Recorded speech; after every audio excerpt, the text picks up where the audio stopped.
Good morning. Today is Tuesday, September 23rd. It is the first day of Rosh Hashanah. Happy Rosh Hashanah. Happy New Year for those who are celebrating.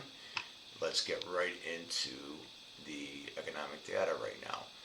So we have at 8:45, we have flash manufacturing PMI. Actually, this got put in here today. President Trump is speaking at 8:50, so there could be some action here. It's an orange folder. As I went over yesterday, yellow folders typically don't move the market. Red folders, there should be some movement on the market. Orange folders is above the yellow, obviously, and that could actually move the market as well. And then I think the big one we have today at 11:35 is Powell is speaking, and that's pretty much it for today. Let's get into the broader markets. Broader markets start with the ES. The ES, we have yesterday all-time high 67, 56, 75. I would watch that level right there. We are making higher highs and lower lows from the previous day right here, so I would keep an eye on that. So what could potentially happen today? There could be some stall out here, so we could make a higher high, but what I would pay attention to today is if we make a higher high and then we make a lower low, I would say that we're going to have a little more downside, which is going to be healthy for the market. You can't just keep going straight up, even though we're in this stair-stepping channel on its way up right now. It's healthy for the market to have some pullback. So I would definitely, I have this Friday's high here, this first pullback, 67.31.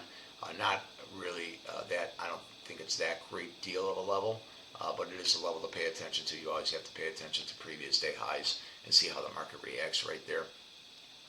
If we do lose Friday's highs, Thursday's highs seems like it's a no-brainer there. And then I think if we lose Thursday's highs, I do like this level here, which is the post-market high on Friday at 66.96.75 for the ES. Going over to the NASDAQ. The NASDAQ, same scenario. If we make new highs and then we bust down and we make new lows, I would say that we're going to have more downside. I like the pullback on the pre-market on September 16th for the NASDAQ at 24,647 and a quarter. I like that first pullback level. And then below that, you have 24,556.75. And then below that, you have, let's call it 24,500. All right, let's get right into Tesla. And we will go into, let's look at Tesla here. Yesterday it seemed right out of the box, seemed like a nice little move out of the box here. So that 5-minute opening trade probably worked out real well. We'll take a look at that. I do have some resistance levels up here in this rectangle box. I know it's a pretty wide range for Tesla, 447.08 up to 452.75. So I would watch that level. We didn't quite get there, but you can see at this 440, call it 444.98, call it 445. We have some good knockdown resistance right there. So even though we popped up early in the day, it seemed to sell off pretty heavily throughout the rest of the day, and then we got some support down here. Didn't quite make a new low of the day, so I would keep an eye on that. We have an open POC level from yesterday at 433.82. I'd like to see that first pullback. An even better pullback would be Friday's POC level at 425.91. I'd like to see those get closed out. So as I said, I leave these POC levels open until they get hit, and when they get hit, I pull them off my chart. So we do have quite a few POC levels that are open down below, but I don't think you have to pay attention to those until we actually get closer to that market right there. Let's go right into yesterday's 5-minute opening range trade. Go right here. Looked like a beauty. So we can see yesterday's 5-minute opening range trade. The range of the 5-minute was, the low was 429.13 and the high was 435.55, $6 opening range. And as you can see, once it busted through right there, you really had, I mean, it popped up and then you had some good pullbacks. So you could have made money on the initial pop from 435.13, and you could have gotten $4 out of that move, and then it pulled back, and then again rallied up to 445, call it.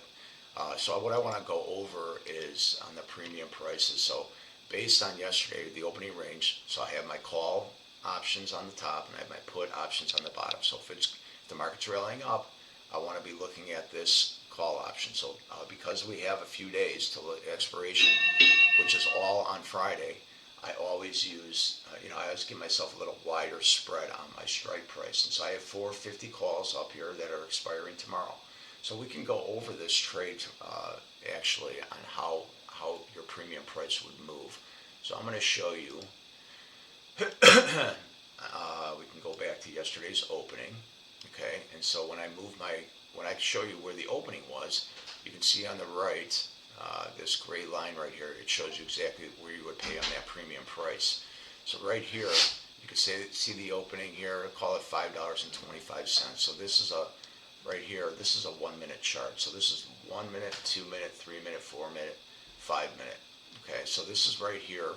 At 5 minutes, your premium price would have been $6.25. You would have paid for it. So now, as you move higher from there, you can see $6.25, and then we could just keep going right here. I'm going to go. You can follow my line on the left here as I move to the premium price right here. If I took it up this level right here, actually higher, we can't even get it on here. So that's $7.85. Okay, so 1, 2, 3, 4, 5. This would be my entry, $6.25. And then on the first move, $6.25. That's $7.95. So you basically would have made $7.95.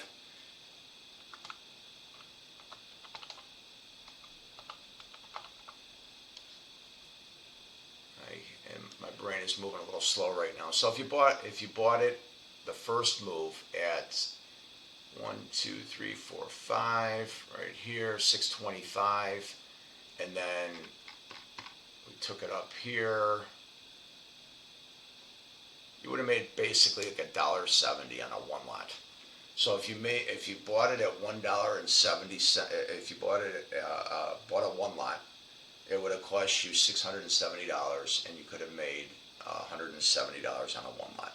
And if you just multiply that by your contract size, take a one lot, and so instead of it being $170, you do a two lot, it's then $340, right? If you did a 10 lot, it's $1,700. So you can see how you do the process, and all you're doing is changing your lot size, all based on your capital that you're trading on.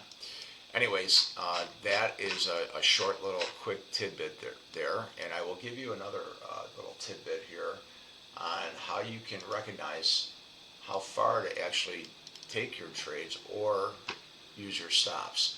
So for today, we have the 450 calls, and the 450 calls, because we pulled back yesterday, are probably trading around $4.80. Okay, so what I look at right now is the first thing I look at is the delta, and that delta says 0.29, so call it 30 cents. So what that means is for every dollar that the stock price moves, the premium price is going to move 30 cents. So if Tesla moves from $438 to $439, this premium price is going to move from $4.80 up to $5.10. So then once you recognize what your delta is, then you can go back and you can look at the price levels that we go over every day. And we'll bring this up here. So for example, actually we could just look at this right here, and I'll show you off of the 5 minute. So on the 5 minute, let's say yesterday's delta was 30 cents. And I knew that I was getting in right here on this trade right here. And so the high was 435.55. And I have this first price level right here of 439. So I know that I don't have to take it to the price level, but I can, if I give myself a little room and I go from 435, up to 439, I know I have $4 there. So if I could just say to myself, okay, well, I'm not going to go for the $4, I'm just going to go for $3. I would multiply $3 times the delta, which is 30 cents, which tells me I should get at least 90 cents premium out of this trade that I'm going to make. And so then you know to yourself, okay, well, this is my point where I want to get out. Now on the flip side, that 30-cent delta, it means the same thing if the market pulls back. So if Tesla went from 439 back on down to 435, you're going to lose 90 cents in that premium. And that's a quick 101 on the premium price and how it moves. I'd love to get into more great detail with people, and I'm looking forward to working with some young students, whether they're just beginning or advanced. Anyways, please like this video and subscribe to the channel. And if there are any other videos you want me to cover, please leave a comment below. Have a great day of trading, and I will either be back for post-market review or I will be back tomorrow morning for pre-market analysis. Have a great day. Bye.